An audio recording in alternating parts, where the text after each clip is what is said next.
Hey y'all, it's Aubrey. Today I'm going to be showing you some dinners that I made this week with 5 ingredients or less. If that interests you, definitely stick around and keep watching this video and give me a thumbs up. And I will be making content weekly, and so if you like this video and like what I am doing here, please subscribe to my channel. Just hit that subscribe button down below. I'll be sure to have any recipes that I use linked in the description box and any products that I use there as well. And I will see you at the end of the video.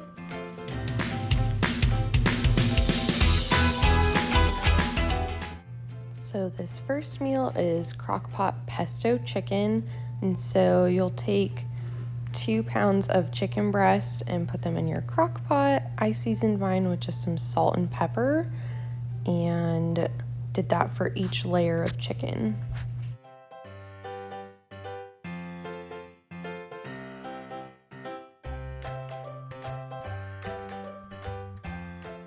If you don't have just basic seasonings like salt and pepper, you can just use the mix that will be put on top of the chicken and it should taste just fine. If you have additional seasonings in your cabinet, go ahead and season it up with whatever you may like.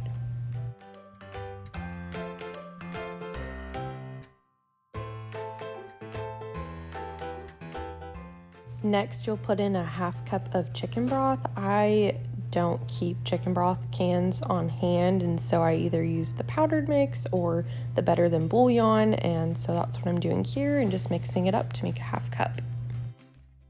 The next thing you'll add is 1 packet of ranch seasoning mix.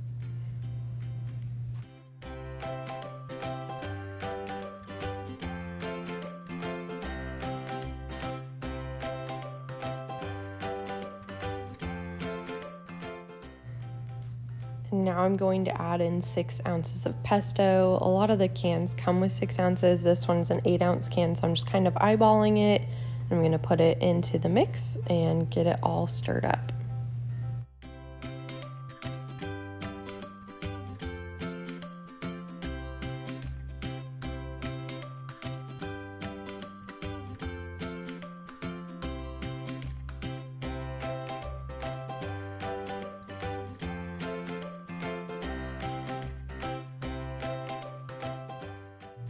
So this is optional. I like garlic a lot, so I added in a teaspoon of minced garlic, but you don't have to add it into the recipe.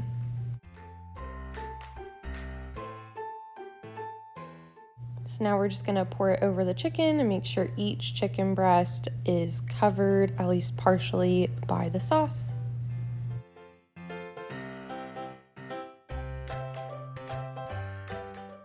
And so you'll cook it on high for 3 to 4 hours, or you can cook it on low for 5 to 6.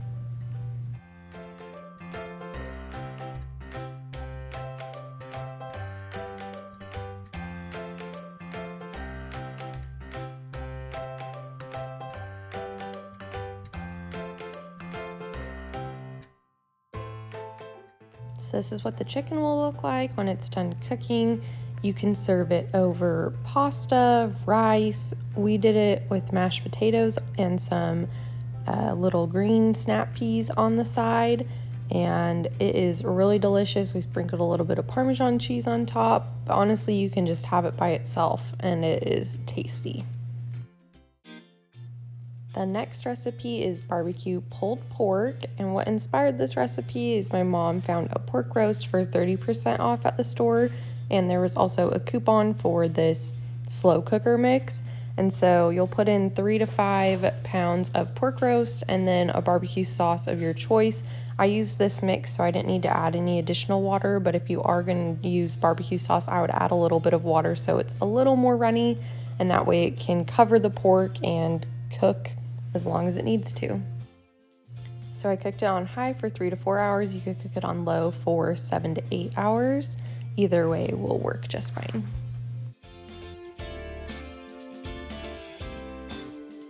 So now I'm just gonna shred up the pork and get it all covered in the sauce and make sure it's in nice little bite-sized pieces.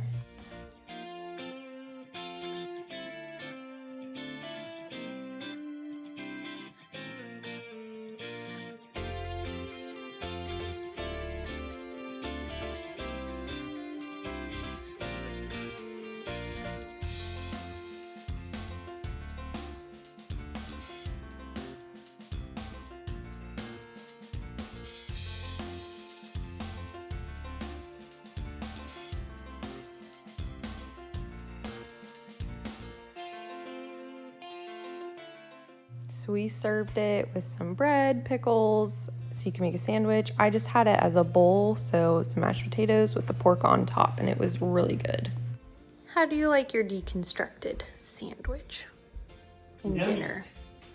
Delicious? Not a fan of the potatoes. Okay. The next recipe is beef and broccoli. So you chop up the broccoli and put it into a frying pan with a little bit of oil. You don't have to use sesame oil. We just had it on hand, and I figured since this was kind of an Asian inspired dish that the sesame oil would be a nice touch. And so we'll put the broccoli into the pan and season it with some salt and pepper. And then we'll stir that around and get it covered so it can start steaming the broccoli.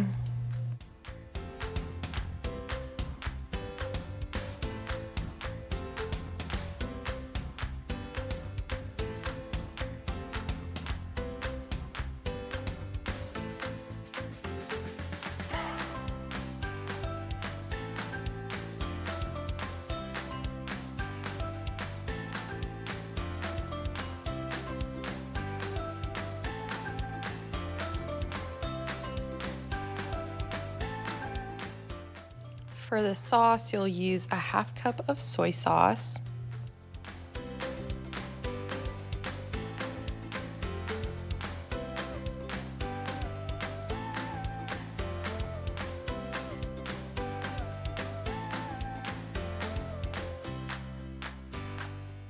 the next ingredient in the sauce is a 1/4 cup of brown sugar. I had a little bit of an issue getting my brown sugar out of the container, but make sure it's 1/4 cup of packed brown sugar. So I checked my broccoli and it was looking a little bit toasty, and so I decided to remove it from the pan and put it into a bowl so that way we could finish cooking it with the beef. Back to the sauce, you'll add in 1 teaspoon of minced garlic. I always just eyeball it because who doesn't love garlic, right? And stir that together. A thing that I will mention is if you have additional ingredients like ginger or onions or anything like that that you think would go well with this recipe, you can definitely add it in here and it will taste really, really good.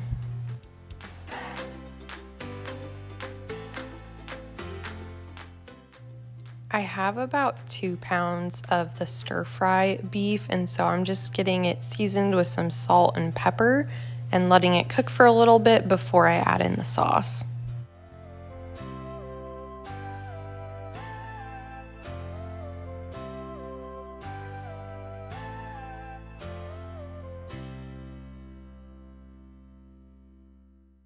Now that the beef is mostly cooked, I'm going to add in the sauce and the broccoli. And one thing you could add to the sauce to make it a little bit thicker is some cornstarch. I didn't do that because I wanted to keep the meal as simple as possible, and it turned out just fine. But if you definitely want that thicker, more rich, heavy sauce, I would definitely add in some cornstarch to the mix before adding it all into the pan.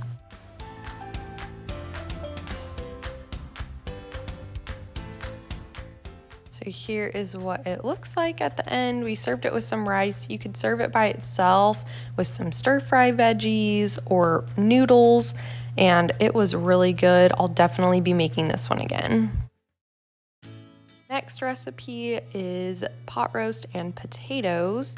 I love making this in the Instant Pot because you only have to dirty 1 pot and it cooks a lot faster instead of putting it in the oven or putting it in the crock pot where it has to cook for hours on end. This can be done in the matter of 60 to 70 minutes. I seasoned the meat with just salt and pepper. You can definitely add additional seasonings if you want, like Italian seasoning, onion powder, garlic powder, really anything that you think you would like on it. I just tried to keep it very simple. And then I browned each side of the roast for like 3 to 5 minutes just to give it a nice crust and start the cooking process.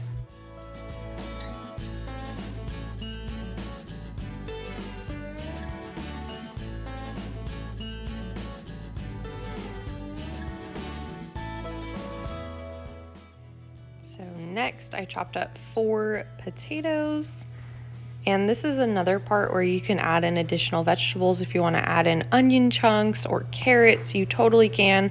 Like I said, I was just trying to keep this really simple. And so once you have your veggies all chopped up, you'll add in the 4 cups of beef broth.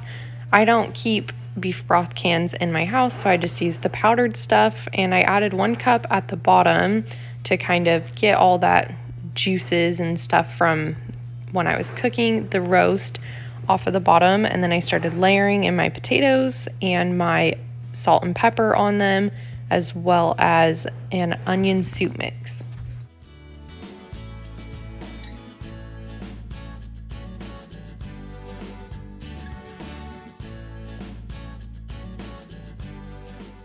So I layered the potatoes and the seasoning in the Instant Pot just to make sure that I got everything covered. Another thing that you can do is you can put the potatoes and your other veggies, if you're using them, into a gallon-sized bag, and then put the seasoning in the bag and shake it up before putting it in the Instant Pot to make sure everything gets covered. And so I added in the garlic at the top, which I probably should have added some towards the bottom so I didn't have to stir it, but I added in several teaspoons of that, and then the last 3 cups of my beef broth.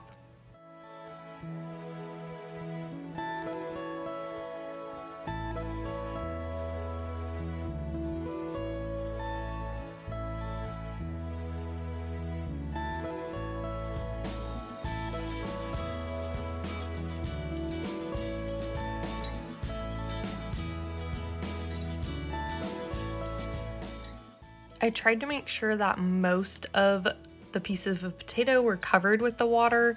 It should all cook with or without being covered, but you know, just want to help make sure the potatoes get all the juices from the meat. And so you'll use your pressure cook or manual button, and depending on the size of your roast, you'll cook it for 60 to 70 minutes. Mine was about 4 pounds, and so I went ahead and just cooked it for 65 minutes. And once it's all done, let the pressure release, and I am taking out the potatoes from the liquid, and I'm going to drain off some of the liquid, and I'm going to make a gravy from it. This is totally optional. You don't have to do this part. And so all I did was add in a few teaspoons of cornstarch with some water, mixed that together, and turned my Instant Pot on saute and dumped that cornstarch slurry in there, and just waited for it to boil and get thicker.